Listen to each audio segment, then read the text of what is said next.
It's Friday, October 24th, and this is the Echo Press News Minute for the week of October 19th through the 25th. I'm Lisa Johnson. Here are the top stories in Wednesday's issue. Area youngsters took advantage of MEA on Friday by attending an Oktoberfest celebration designed just for them. Carlos Creek Winery offered Kidtoberfest Friday, October 17th, giving attendees a chance to take part in a wide variety of activities.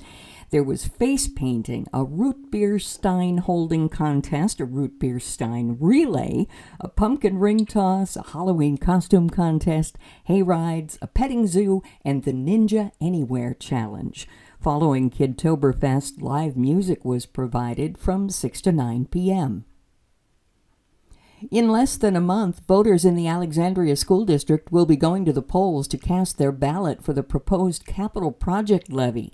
If approved, the additional revenue from the proposed levy will be used to provide funds for safety and security building modifications, deferred maintenance and renovation projects, the acquisition and maintenance of software, technology equipment, digital curriculum and resources, and technology systems related to security and operation. That's according to information provided by the school district. The Echo Press did a Q&A interview with school leaders. You could read our questions and their answers in the Echo Press. Folks are feeling a little queasy as they find out what their 2026 health insurance is going to cost. The Minnesota Commerce Department reports that in Douglas County, the, quote, 2026 average monthly premium for a 40-year-old Minnesotan who buys the second lowest cost silver plan on Minsure would be $509.81. In a recently issued news release, the Minnesota Department of Commerce blames federal policies for the rate increases.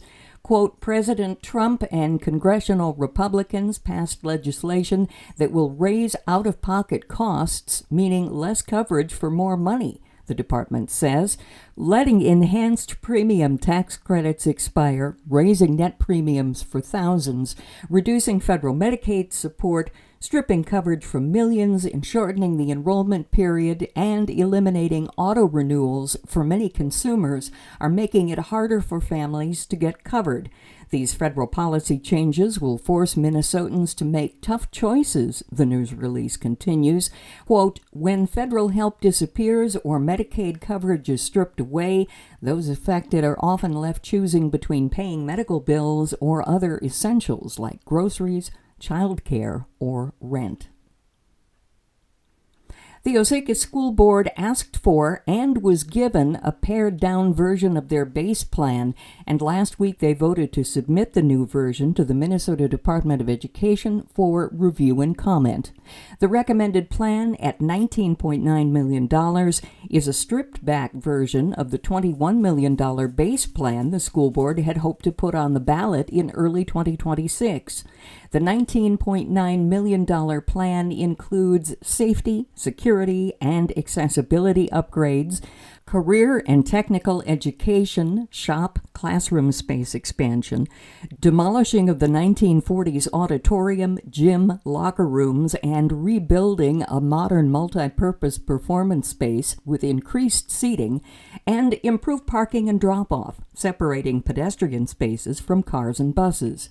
School Superintendent Justin Dahlheimer says the plan will fulfill the brief that the Osakas voters asked for in their survey results. Quote, that $21 million base plan, I think that number was around $100 for a median household in the community. The $19.9 million project is a $70 per year increase on a median home, which comes down to about $5.80 a month, he says, so that does help reduce the burden on taxpayers. In life, Patty Wetterling, the mother of Jacob Wetterling, was a speaker at a mental health event in Alexandria and shared her story. Jacob Wetterling was abducted October 22nd of 1989 while riding his bicycle home from a convenience store in St. Joseph, Minnesota. He was with his younger brother and a friend when a masked man named Danny Heinrich threatened him at gunpoint, and forced him into his vehicle. Jacob was missing for more than 25 years until Heinrich was named as a person of interest in another kidnapping case. Further investigation led to his arrest in 2015. He made a plea deal in 2016 and led investigators to Jacob's remains buried in a field near Paynesville.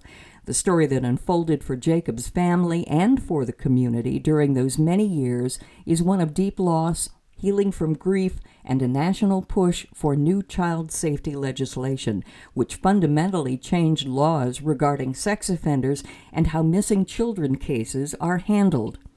Wetterling and friend Joy Baker co-authored Dear Jacob, A Mother's Journey of Hope, a book that tells the very personal story of this landmark case. Wetterling and Baker shared this story with a gathering at the Broadway Ballroom Event Center in Alexandria recently to talk about topics surrounding mental health in Minnesota. In sports, a senior on the Osakis girls tennis team, Leah Maddock, is chasing a state championship title. Leah is one of the 16 players who will battle for the Class A state individual singles championship beginning Thursday, October 23rd at the Reed Sweat Tennis Center in Minneapolis, following a strong Section 6A tournament where she only dropped 2 games total en route to the title. Entering the tournament as the number 2 seed, sporting a 29-3 match record, with her 29 victories ranking 3rd in the state, Maddock knows those numbers don't mean a lot at this point in the season. Everyone's so close, Maddock said. You just have to have a good match on that specific day and kind of just play your game. In preparation for state, Maddock spent practice refining acute details along with working on her serves. She's also relying on natural instinct to know what shot to play or where to be in a given situation. You can save money by subscribing to the newspaper, and we're also offering digital memberships to access the paper online. Stop by our offices at 1920 Turning Leaf Lane Southwest, Suite 12 in Alexandria, or give us a call. The Echo Press, giving information life since 1891. Here are the top stories in Friday's issue. Banned Books Week is held every year in October, and Tuesday night, area book lovers gathered at the Alexandria Holiday Inn to celebrate titles that have been challenged or banned in recent years. The event was sponsored by Cherry Street Books and hosted by area author Michael Tisserand. Tisserand began the evening by honoring his wife's mother, Phyllis, who died this summer, and whose grandmother was a first cousin of Helen Keller. Quote, "What we know about Helen Keller is she led a productive life without the ability to see or hear," Tisserand said, "but we might not know that she was such a constant and important voice in the history of the freedom to read." One of Keller's books, Why I Am a Socialist, was included by German university students in a massive book burning that took place in 1933. Tisserand says, when Helen heard that her book was included in these piles, she wrote a letter to the students, and I'm going to quote from it. "History has taught you nothing if you think you can kill ideas. Tyrants have tried to do that before, and the ideas have risen up in their might and defeated them. You can burn my books and the best books of the best minds of Europe, but the ideas in them have seeped through a million channels and will continue to quicken other minds." Alexandria isn't the only school district in the region that has questions on its ballot for voters to decide on Election Day, November 4th. School district voters in Minnewaska and Parker's Prairie are also casting votes. Minnewaska Area Schools is seeking approval of a school district bond issue. It's proposing to issue general obligation school building bonds in an amount not to exceed $25 million. Parker's Prairie is proposing a referendum revenue authorization to increase its general education revenue by $800 per pupil for 10 years. A second question on its ballot hinges on whether the first question is approved. It would authorize Parker's Prairie to issue general obligation school building bonds in an amount not to exceed $5.43 million. Our story includes information on how the funds in all three of these districts would be spent. In Alexandria School Board news, Title IX litigation from the federal government against the state of Minnesota could have a significant impact on school districts. That's according to Alexandria Superintendent Rick Sanstead.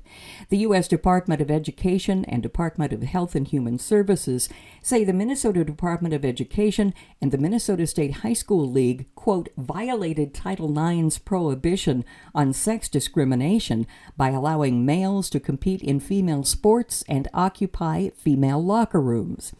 In congruence with state laws, Minnesota State High School League rules allow participation for all students consistent with their gender identity or expression in an environment free from discrimination, with an equal opportunity for participation in athletics and fine arts. School board member Laura Knutson spoke up, encouraging her fellow board members to do the right thing for students and public school funding and comply with Title IX. She said the conflict is that the state doesn't feel like it's impacting equality because they're adding people who get to play the sport, not taking away people.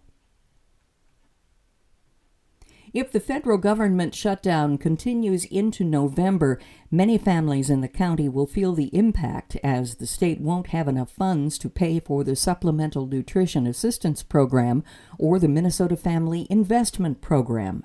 MFIP provides assistance to low-income families with children, while SNAP only provides food assistance and is not limited to families with children, that according to the Minnesota Department of Human Services. Tabitha Kremen, director of Douglas County Community Human Services, provided a brief overview to Douglas County commissioners at their meeting on Tuesday, October 21st. Community Human Services staff members are still processing and accepting applications as usual so that they're prepared. The commissioners were told that staff have been fielding phone calls from families who are very concerned about what could happen. An informational flyer was created, including community resources for families. Those resources include Douglas County Food Shelf, United Way's Food Drop in Douglas County, and Ruby's Pantry. In life, a space in downtown Alexandria will soon become the new Center for the Visual Arts. The Alexandria Art Guild is leasing the space in what used to be the Faction Board Shop at 612 Broadway Street. Deja Blue House of Coffee occupies the space above where the new center will be located. It will be more than just a gallery, though, says Stephen Henning, who was elected in September as the president of the Art Guild's board of directors. We're really about workshops and networking of area artists, cultivating our artistic success and growing our skills not just as artists, but also as independent businesses. We're about being a resource for the community and the artists, he says. The gallery part of it enables local artists to present themselves to the public and hopefully even generate some income. There will be a ribbon-cutting ceremony Friday, November 7th. The Center for the Visual Arts will be open to the public starting Thursday, November 20th, which Henning says is their first public exhibit, the Holiday Art Sale. The Center for the Visual Arts is a basement-level space, but the Art Guild is currently raising funds and pursuing necessary permits to install a lift so that the center will be accessible to everyone. In sports, Minnewaska area volleyball had one simple goal heading into the season: win the West Central Conference Championship. Minnewaska secured the top seed in the Section 6AA playoffs as the lone remaining undefeated team in Class AA, earning a bye into the quarterfinal round following a 25-0 start and surpassing the program's previous wins record of 22. The Lakers also captured the conference title for the first time in the history of the 34-year-old program. Throughout the year, the players and coaches all attempt to make the experience enjoyable, building on an atmosphere of positivity as a means of staying unified on the court. These young ladies are determined for greatness, says Lakers head coach Mitch McGuire. Opinion page items for the week include our editorial about little-known facts in Alexandria. Another editorial about COVID-19 and flu shots. An In the Know column about investing in education. A history column. A commentary about living in Minneapolis. A commentary about the Promise Act, helping local businesses. And letters to the editor about Charlie Kirk's assassination, Medicare cuts, questions about vaccines, and last Saturday's No Kings rally in Alexandria. I'm Lisa Johnson. This is the Echo Press News Minute for the week of October 19th through the 25th. The Echo Press News Minute is produced by Al Edenloff and Lisa Johnson. The Echo Press, giving information life since 1891.